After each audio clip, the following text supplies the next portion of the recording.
¿Qué tal? Muy buenos días. Un gusto tenerlos aquí nuevamente y vamos a iniciando la segunda semana de nuestro gran evento, el Virtual EGADE MBA Summit. La semana pasada tuvimos dos excelentes presentaciones iniciando nuestro evento. La primera de ellas a cargo de Juan Pablo Murra, hablando del futuro de la educación y la visión del TEC de Monterrey. Muy, muy interesante su conferencia. Y después tuvimos la oportunidad de escuchar a Michael Shanks de Stanford University, hablando sobre temas muy interesantes del futuro de la movilidad. De hecho, esta semana también comenzamos con temas de movilidad, pero desde una perspectiva algo diferente y de una de las empresas que ha siempre estado en las noticias de tecnología, que es Virgin Hyperloop. Esta conferencia va a estar a cargo de Sara Lucian. Antes de eso, quisiera comentarles, además de la conferencia que vamos a tener de Sara, también vamos a contar con una exalumna de EGADE muy, muy prominente en los negocios, Elvira Sánchez, que mañana nos va a estar platicando en el evento de la tarde sobre también aspectos de innovación, de servicios, sobre todo, de parte de HL, que es donde ella labora, donde ella es líder industrial. Y pasado mañana tendremos la presentación también de Max Bredborg, de la empresa Volvo, que también vamos a tener una conferencia muy, muy interesante. Entonces no se pierdan estas conferencias, van a estar muy, muy interesantes, así que por favor, si no han tenido oportunidad de registrarse o de atender estas conferencias, por favor no dejen de hacerlo. Now we switch to English, and I am very happy to introduce again back Tamara Carton, who is a Stanford University professor and also invited professor for EGADE Business School. Tamara, please welcome you to this event again. I'm very happy to have you here again. Thank you, Eric. And delighted to be back, and even more excited that we have an amazing speaker to share with you as part of this week for the EGADE MBA Summit. So Sara Lucian is Director of Passenger Experience at Virgin Hyperloop. And this is a company that has been really shaping the way we think about mobility and the future experience for transportation. And speaking of students, I was actually connected with Sara through a former Stanford student who's been doing amazing work and has shared highlights about the company's progress. But I think you would really enjoy hearing more about this experience from Sara herself. So Sara, let me hand to you. Sara Lucian is Director of Passenger Experience at Virgin Hyperloop. She established this function to drive research and design decisions that improve the safety, comfort, accessibility, and convenience of the Hyperloop experience. Her prior experience at Virgin Hyperloop spanned initiatives related to business model definition, market research, product development planning, investor engagement, and strategic communications. On November 8, 2020, Lucian made history as one of the first people ever to ride in a Hyperloop. She holds a master's degree in business administration from the Wharton School at the University of Pennsylvania and a bachelor's degree from Harvard University. Welcome Sara to the Virtual MBA Summit 2021.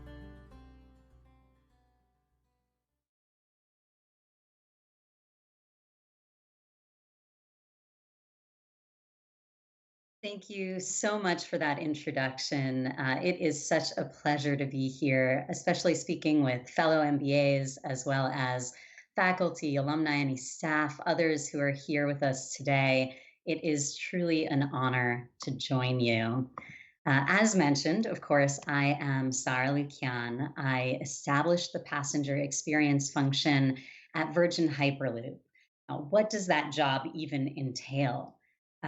The real purpose of it was to drive research and design decisions that improve the comfort, convenience, accessibility of the Hyperloop experience.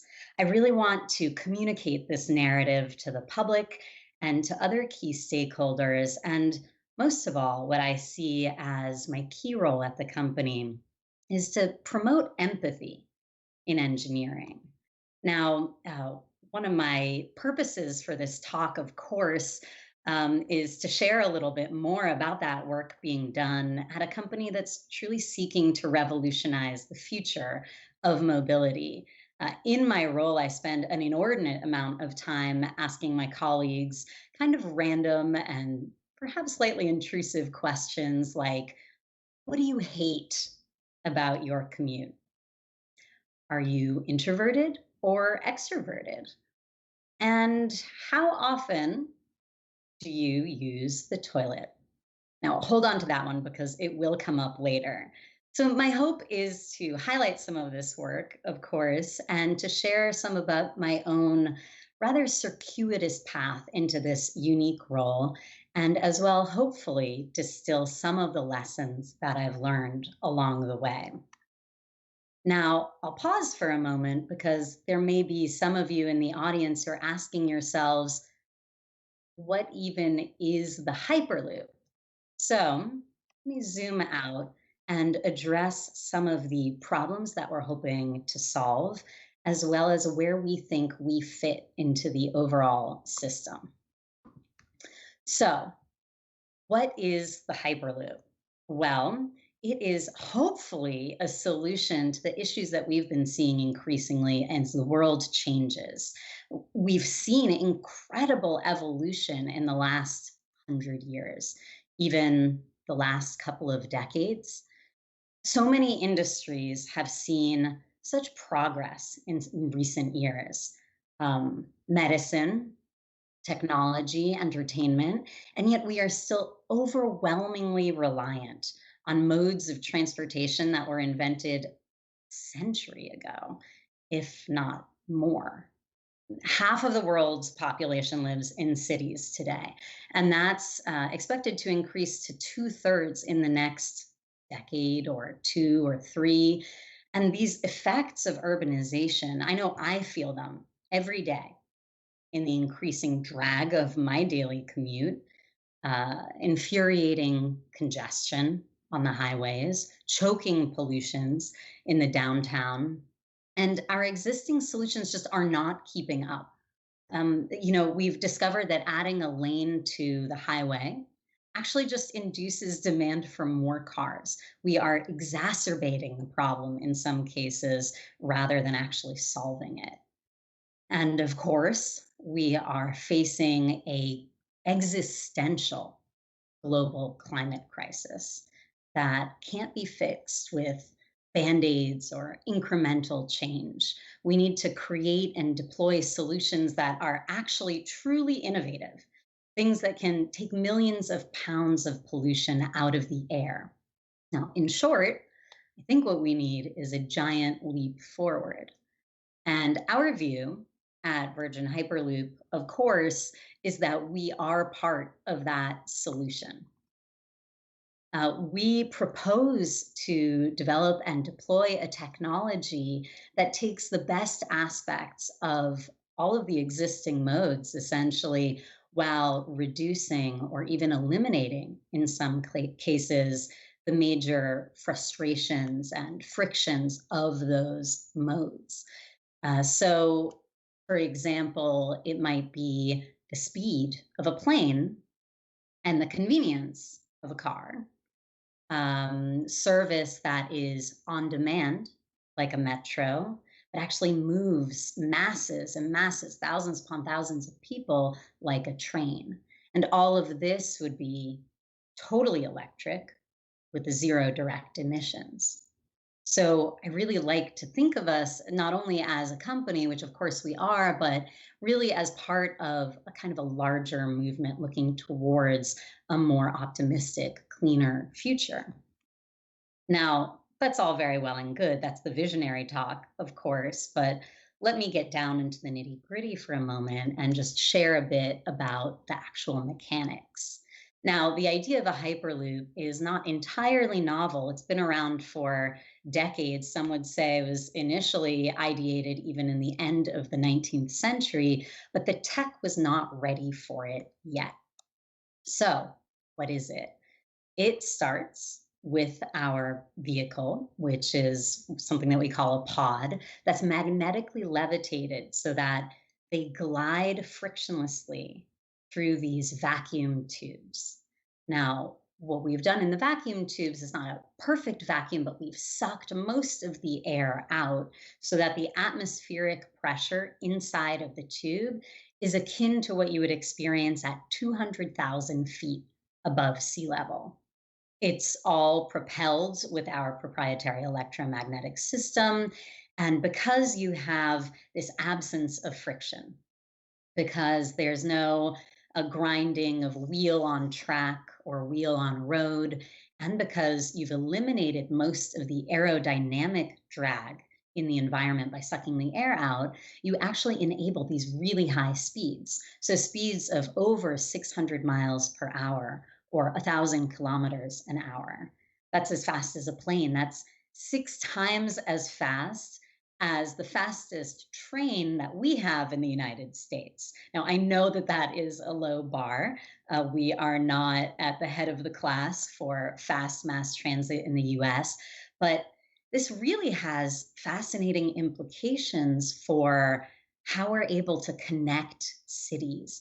Those speeds could really transform the way that we think about where we live and where we work. Hopefully, it's already igniting some thinking for you right now, but we'll touch on that more later.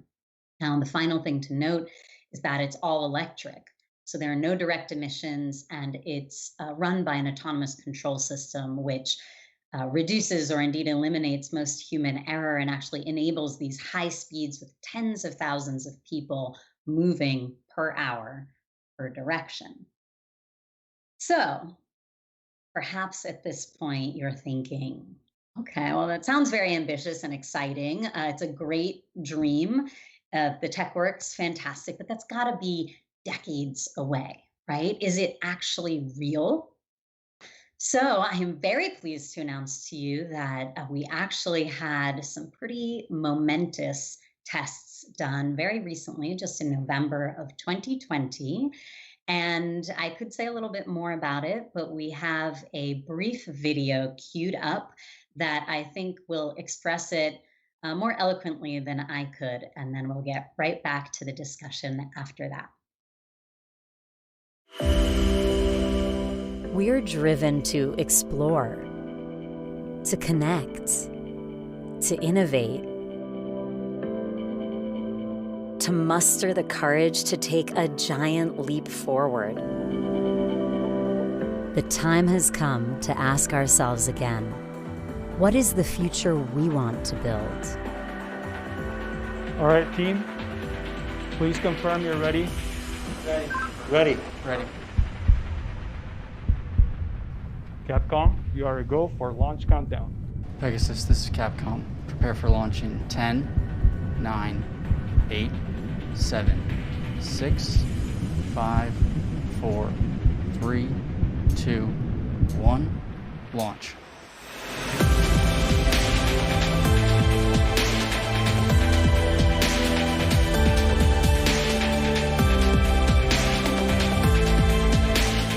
Today, the first people traveled safely on a Hyperloop. Tomorrow, Virgin Hyperloop will change the way the world moves with an on-demand, sustainable mass transportation system that connects cities in minutes. The future of Hyperloop travel is real, and the moment is now.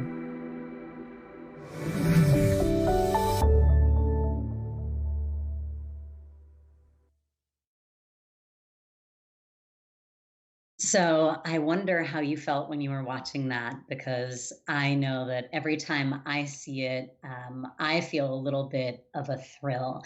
And hopefully you recognize both my face and indeed, perhaps embarrassingly, my voice. It was such a thrill and an honor to be part of this incredible milestone for our company, to be one of the first passengers on the Hyperloop. Now, it was a safety demonstration. It was not at full speed. We were on a short length of track. So we only went up to, I think, about 160, 170 kilometers per hour. But as you can see, it was pretty exhilarating. And people often ask me, how was I feeling at that moment, either, at the end of the test or even before it, as I was waiting for us to launch. And of course, I felt excitement. Fortunately, you can't hear the audio from the run because I make some very embarrassing whooping noises, as well as some pretty giddy wiggles. I was a little nervous, it's true. But the thing that really struck me, particularly after it was all over and I had some time to reflect, was a feeling of almost incredulity, a kind of disbelief that I had had this incredible opportunity. Because, my colleague Josh, he's the CEO. He was a co-founder. He's been with the company forever. It makes perfect sense why he would be the first to ride. He was demonstrating his faith in the concept, the technology, the team, and putting himself in the vehicle. But me, okay, you could say I've been at the company over 4 years, it's practically a lifetime in startup terms. And I filled out some essays, I passed some exams, I did some training, head of passenger experience. Of course, I do want to be one of the first to ride in order to distill some learnings from that experience and be able to improve it for the hopefully many millions of people that I hope will follow me as passengers. But having acknowledged all of those credentials or qualifications, I do have a confession to make, actually, a couple.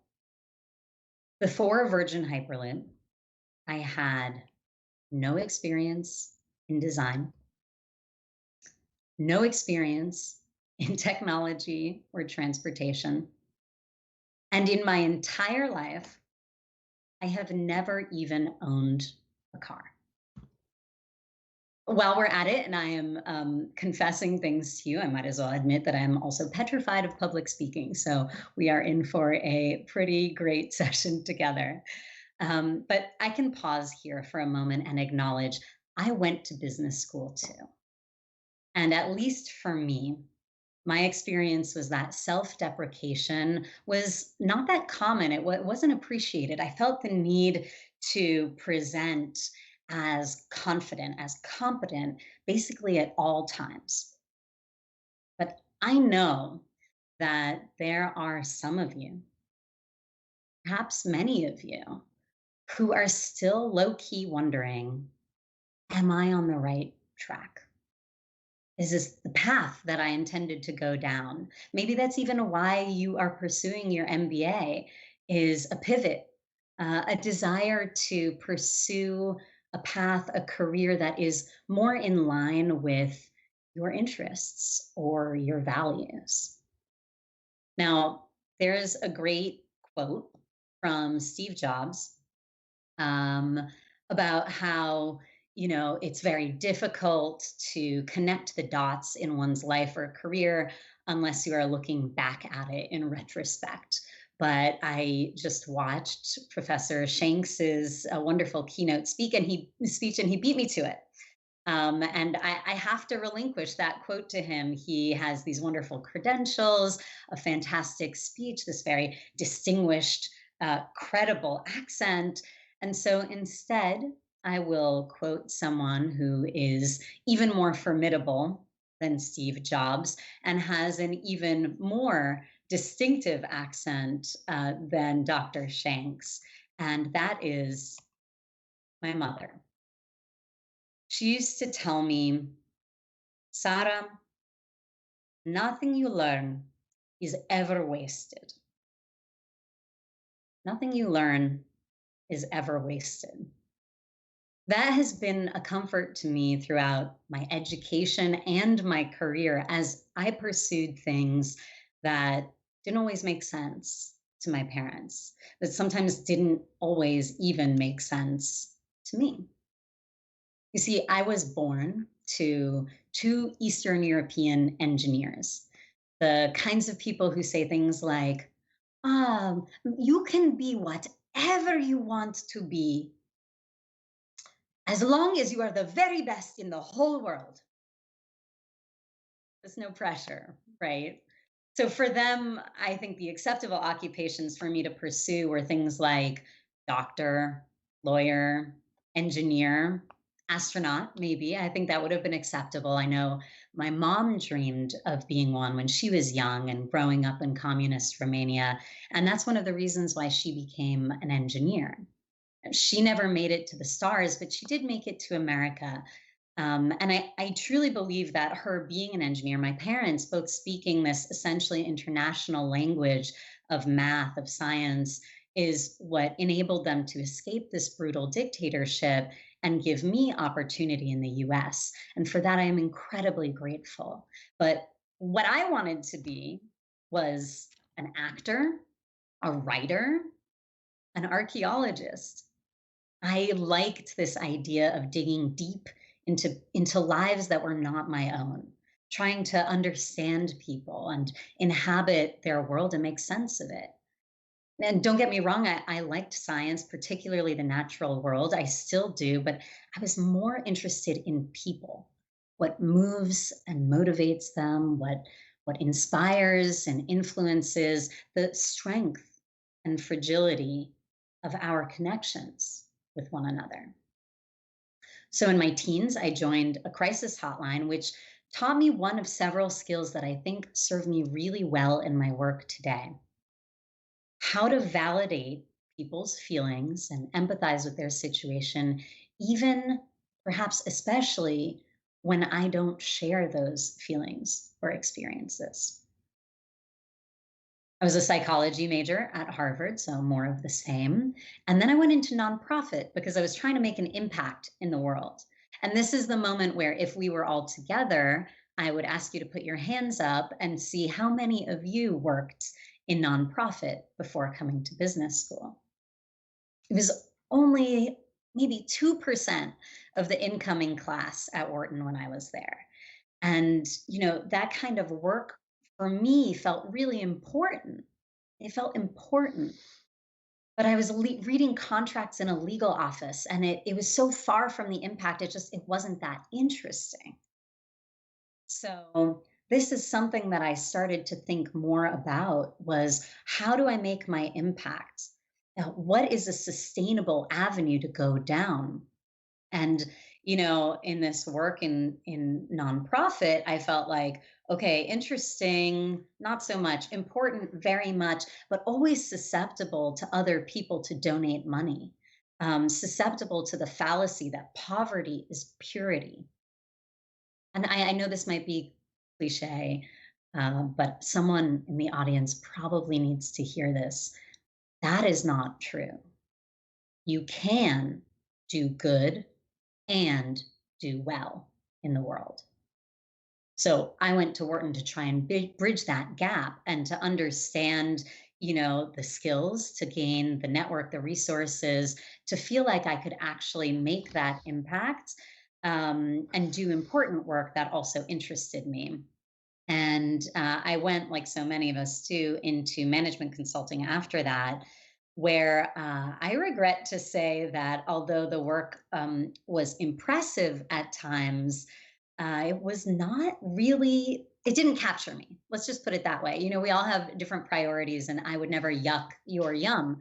But when I was working 80 hours a week trying to make the biggest hedge fund in the world just slightly more profitable, I felt even farther away from the impact I wanted to have in the world.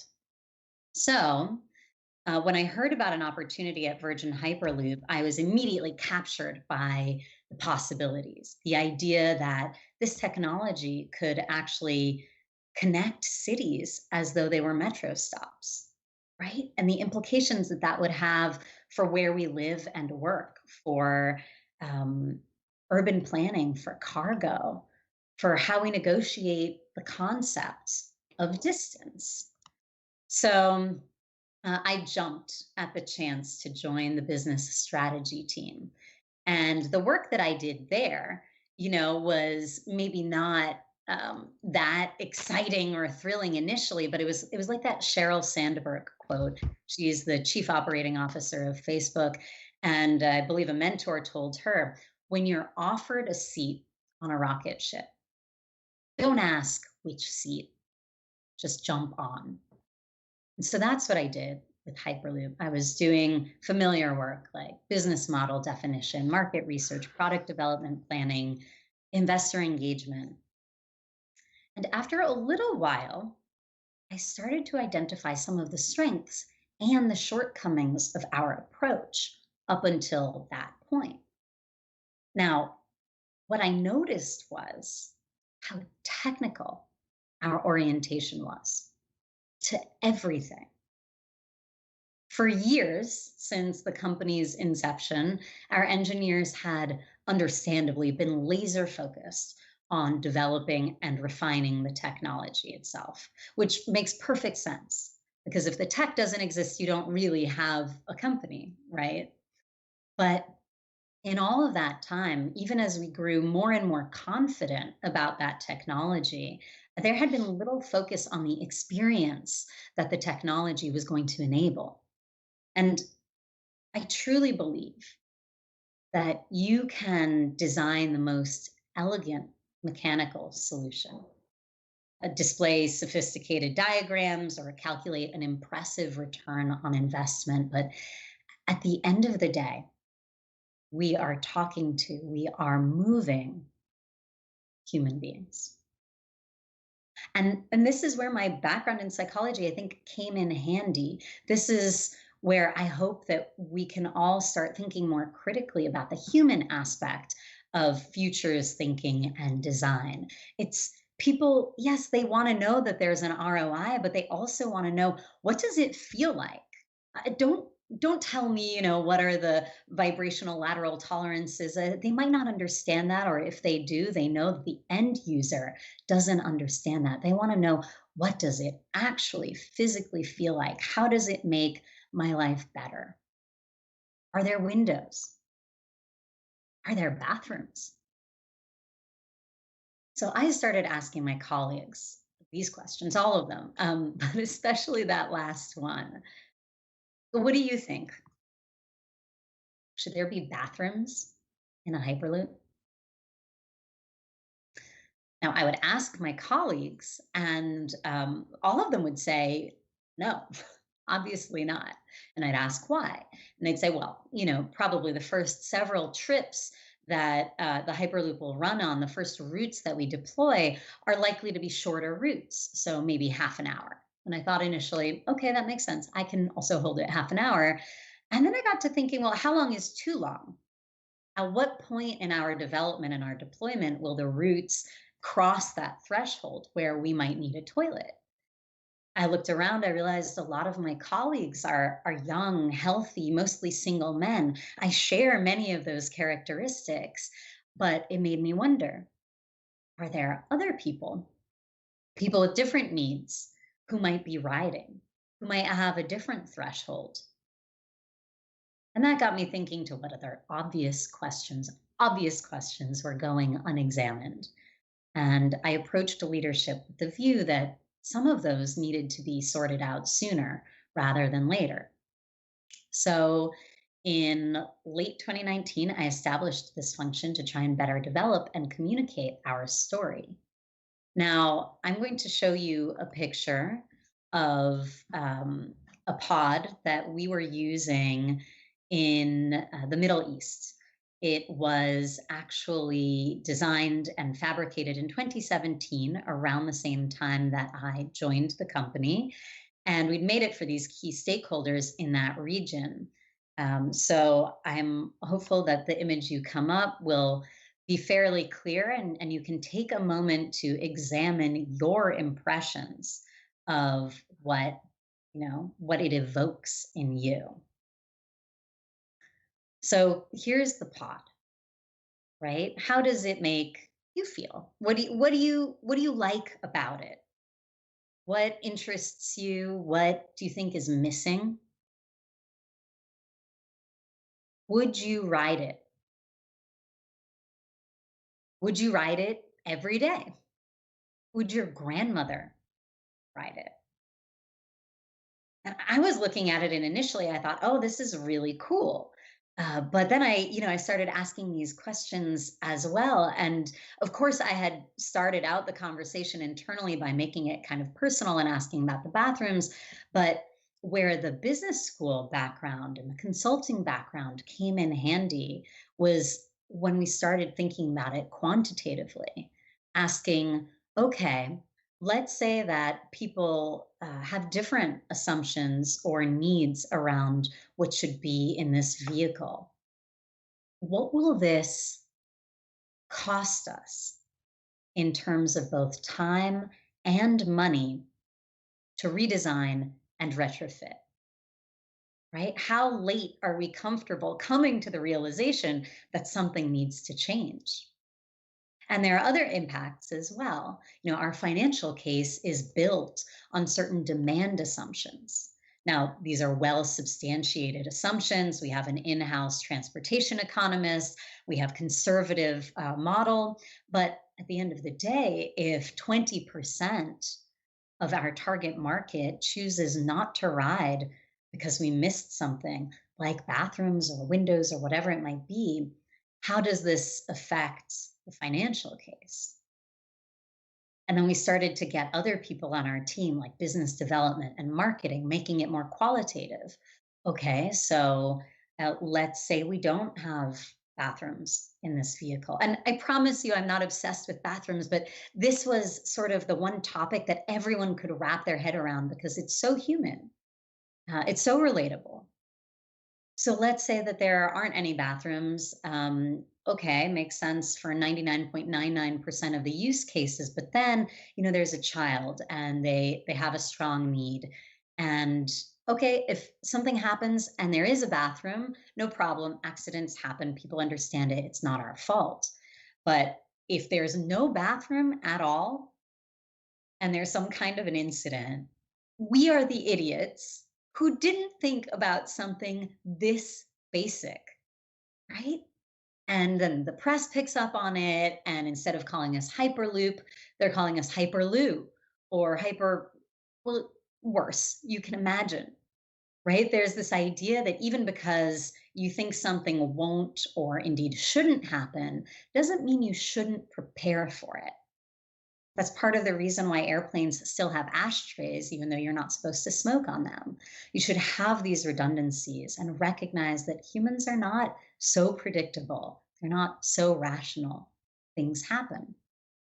So, with the purview of this function, first thing that I wanted to do is actually talk to some of our future passengers. And using that toolkit that Dr. Shanks talked about a little bit in his keynote, you have all of these different things that you can deploy to get insights about your customers and their lives and what they hope for the future.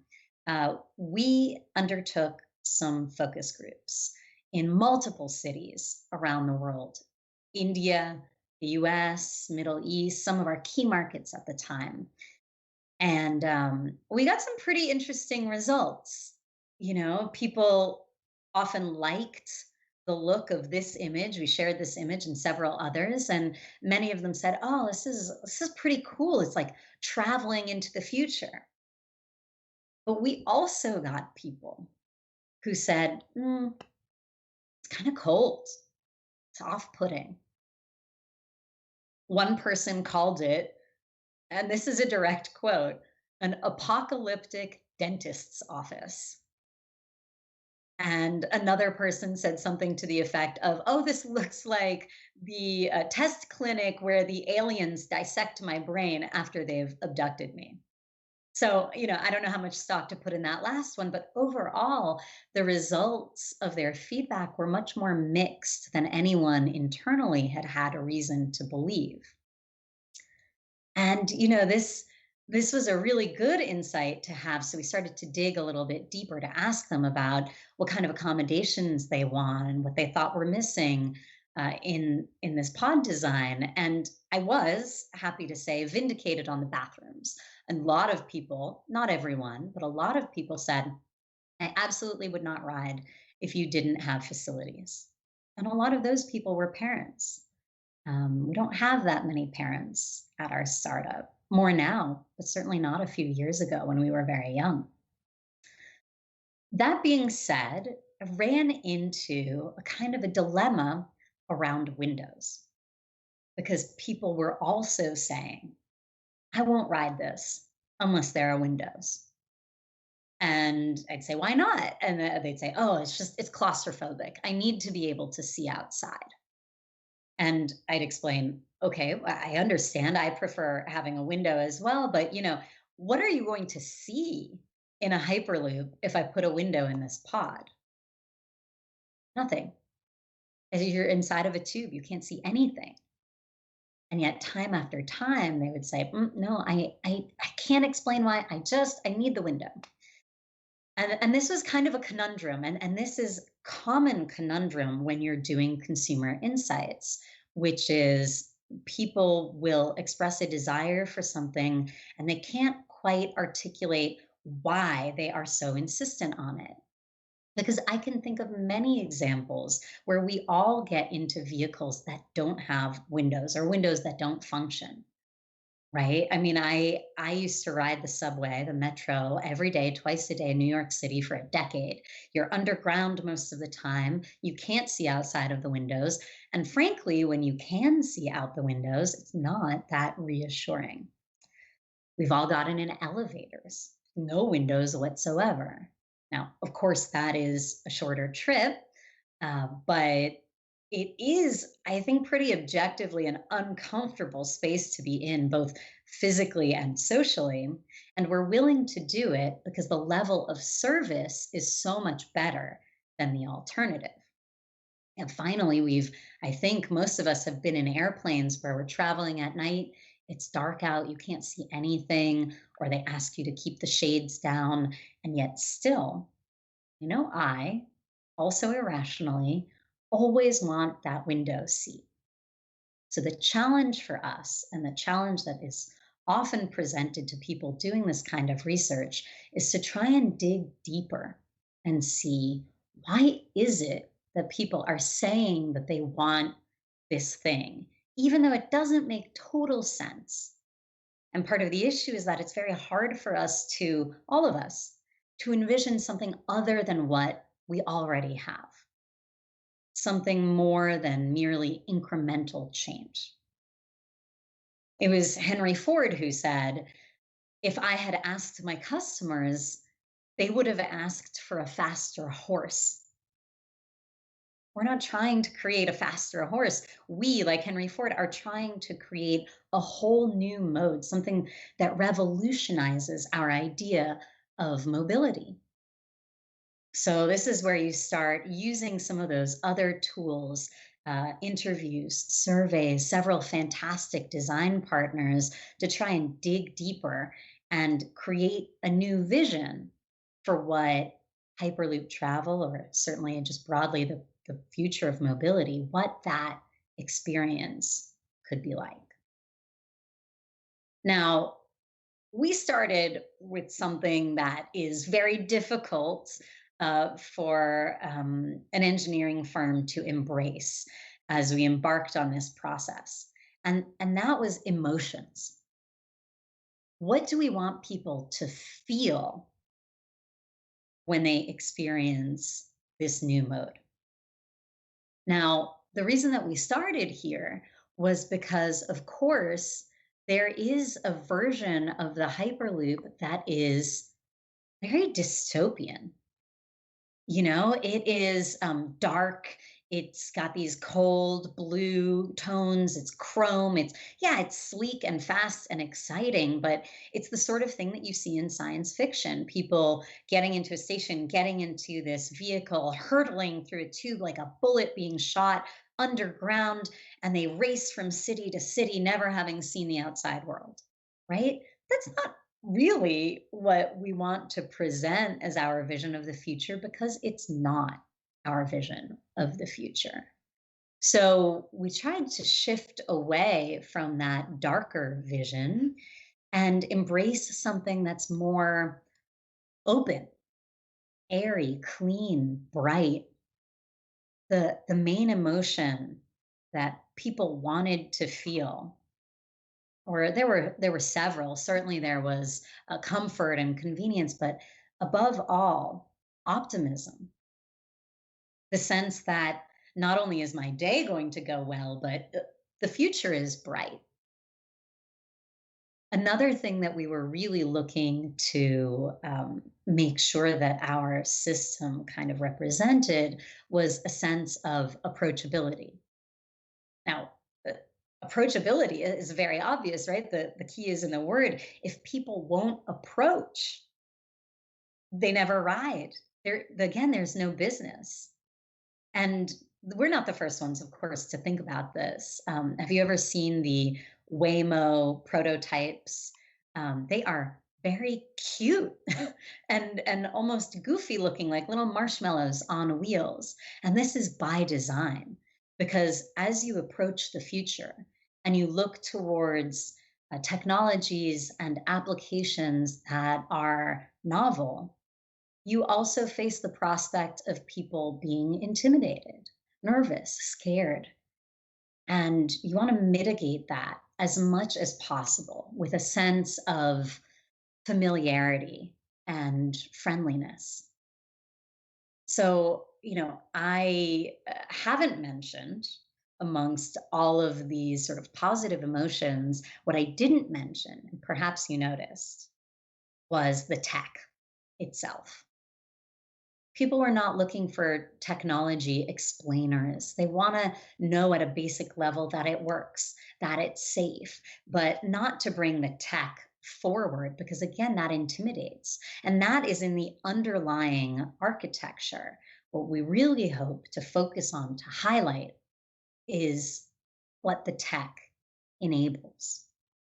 So, in a moment, I will be showing you another video, which is around our passenger experience as we actually envisioned it, with the results of these sort of design insights. And I hope, again, as you watch it, you will examine how it makes you feel. How does it feel compared to that previous image? What do you see has been included? And of course, again, what might be missing? I fully acknowledge that aesthetically, it might not be everybody's cup of tea. But what I can promise, and what I'm happy to speak to later, is that nearly every decision in terms of the design was made intentionally. So, without further ado, we will shift into watching the video, and I will rejoin you in just a couple of minutes.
So I wonder how you felt as you were watching that video. For me, it definitely evokes some feeling of optimism. There's a seamlessness to all of it that excites me about the future. And I do want to spend just a few moments briefly going through some of the elements that were included in our design decisions that may have kind of gone by quickly in the video itself. So, just starting out with approaching the station, right? You can see people are approaching it by car, by bike, on foot. Indeed, you could have it be connected to the metro or an airport connector. And it's just important that this fit into a city centers, that it be as accessible as possible for as many people as possible. Now, when you go into the station, there are a couple of things that I think are kind of subtle that I'd like to point out. Because I think that these are things that we'll be seeing more and more as we build and design for the future. The first is wayfinding, something that we've thought a lot about as we create this future mode of transportation is seamlessness and accessibility. You can see that in this render, there are these big letters and symbols that help people find their way through the station. Now, this is just kind of best practices, right? Because there are people now. We are probably very technologically savvy, despite some of the way that I feel during, all of these remote sessions. It's more in our DNA to use our smartphones and our computers to communicate, to find our way around, to purchase things, but not everybody. Indeed, I would argue most people are not that technologically literate. And they may feel discomfort using technology, particularly in this new environment, this new ambiance. So we're trying to keep things as simple as possible: letters, numbers, symbols. And this is important for an even broader group of people that we don't often think that much about, which is people who are simply not that literate, period. Now, we're not any better than they are, no more deserving of access to transportation. Indeed, if you believe, as I do, that access to transportation is a means of access to opportunity, we should be making this as available, as easy to use as possible for as many people as possible. You can see that reflected even in some of the architecture choices. This render was made, this entire design was actually made for a specific station in a real city by an architectural group called Bjarke Ingels Group in Denmark. And they shaped the lines of the architecture to suggest movement from the right hand side, which is the entrance, to the left hand side, which is the pod bays where people actually board the Hyperloop. There's use of sustainable materials, there's natural light coming through, and you can also see greenery scattered throughout. We're embracing this principle of biophilia, which comes from the Greek love for life, that posits that people do better in natural environments. We thrive when we are closer to one another and to nature.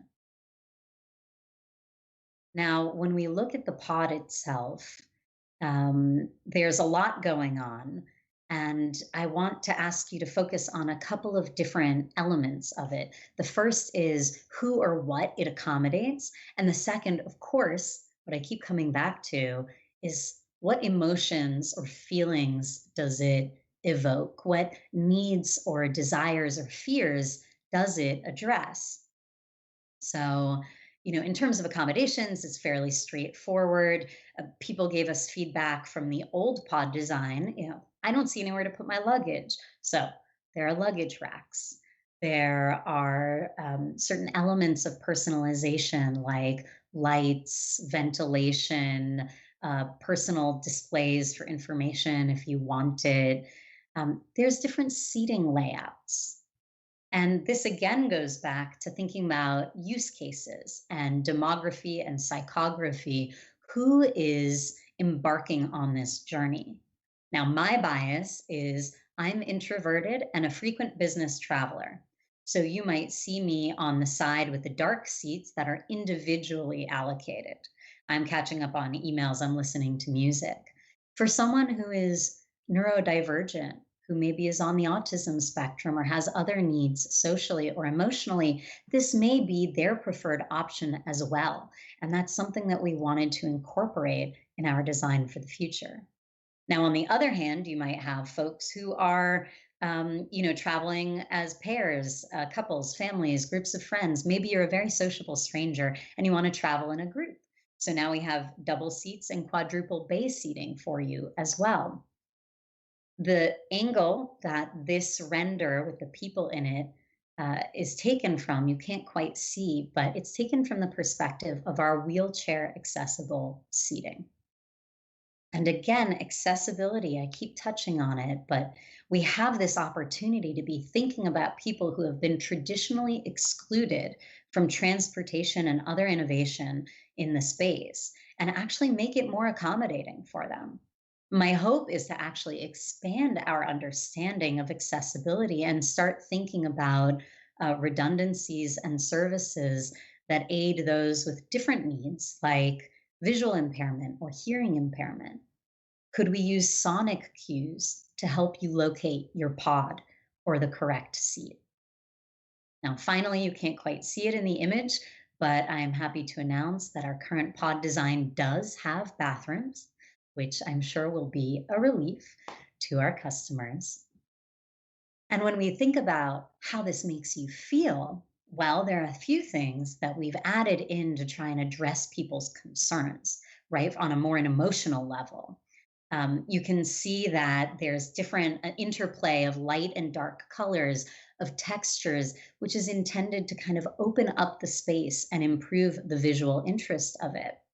You can't hear anything, but we actually worked with sonic designers, people who specialize in creating noises and music to kind of score this pod experience and create sonic cues that are in harmony with both of the visual cues and some of the behaviors that we want to encourage. So there are very recognizable, intuitive noises that come up before the doors are going to close or as you approach your destination. We're trying to bring everything seamlessly together. I even consulted with olfactory designers, people who specialize in smells. This is another thing that I think we're going to embrace more and more as we move forward and innovate in design for the future is multi-sensory experiences that acknowledge the subtle ways in which unconscious cues can affect our perceptions of our well-being. It can affect our heart rate, affect just our general sense of calm, all of those emotional responses that we were hoping to elicit from our passengers. Now, of course, I would be remiss if I didn't mention the virtual skylight that opens up the space. And that's a virtual skylight because at the end of the day, it didn't make sense to put real windows in. It adds cost and complexity, and there's nothing to see. But there is a cool technology that exists which enables you to create a very realistic looking effect of the sun shining through a screen or a glass at the same angle and temperature that the sun has in actuality outside at that very moment. You can even program it to simulate the sunset and go down at the same time that the sun is really setting. So you maintain that sense of connection with the outside world, that healthier, more open, freer environment without actually succumbing to the direct, literal request that the customer has made. Finally, we have these organic finishes, the wood veneer. And I call that out because what we didn't want was an environment that bombards people with screens, with advertisements, with needs. It's meant to be this calmer sort of environment. And after all, as I mentioned earlier, we want that tech to hide underneath because it's not, at the end of the day, about the tech. That's not what people care about. It's about what the technology enables. In the end, it's about the people who use it. And that goes back to something I believe very strongly, which is that mass transportation should truly be for the masses, for everyone, that innovation should be serving the greater good. And there's this fallacy, this popular belief that innovation itself is good per se. But that's not true. It's neutral. Tech is neutral. It can be used for purposes both light and dark. And, it's not that most of us are likely to ever go into an industry that is explicitly evil, but rather carelessness can yield some unfortunate outcomes, especially industries that are on the cutting edge. Carelessness is what I believe brings us medicines and treatments that are tested only on one group, and submissive personal robots that have female voices and names. Carelessness, not malicious intent, is what has brought us facial recognition software and AI that doesn't work on darker skin tones. I don't think people meant to perpetuate the status quo. We simply have not been universal enough in our ability to think about experiences other than our own. And at Hyperloop, as well as other fields, we have this incredible opportunity to start with a nearly blank slate and ask not, how has it been until now? What legacy processes or technologies am I hamstrung by? But actually, how do we want it to be? It's a huge opportunity, but it's also a huge responsibility to bring empathy into our work and to include as many people as possible, to expand opportunities. We have to be intentional. We have to be humble about what we don't know and actually actively seek out these other experiences. And even as pragmatists, even acknowledging that not every aspiration is necessarily fully attainable, it is still incumbent upon us, on all of you as you go into your future careers, to dream these big dreams, to translate them into actionable requirements, and to support one another in building the things that will hopefully transport us into a brighter, better future. That, I think, humans have always striven for goals that are seemingly just out of reach. And that is, I think, how we make progress.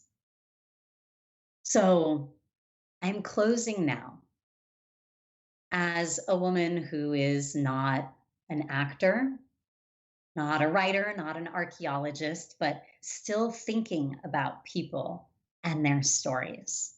Not an engineer or an astronaut, but I am far closer to both of those than I ever thought possible. I am not what I or my parents thought I'd become because we couldn't imagine what the future would hold. And I can't imagine what the future holds for each of you.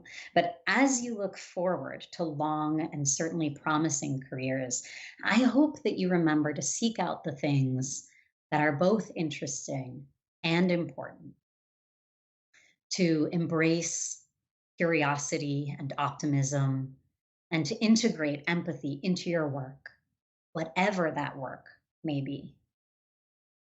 And finally, I hope that whatever your path, be it straight or as wildly wandering as mine has been, it offers you opportunities to be this excited, perhaps embarrassingly so.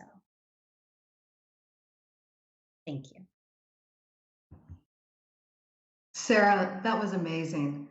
Thank you for giving us the insider's view of Virgin Hyperloop. There was clearly a lot of intention regarding designing the elements of the future passenger experience, and also the bold vision that Virgin Hyperloop is providing to change the world. So I know you've given some inspiration to the audience here, but also a little bit of the reality check. This takes time and energy and a fair amount of imagination.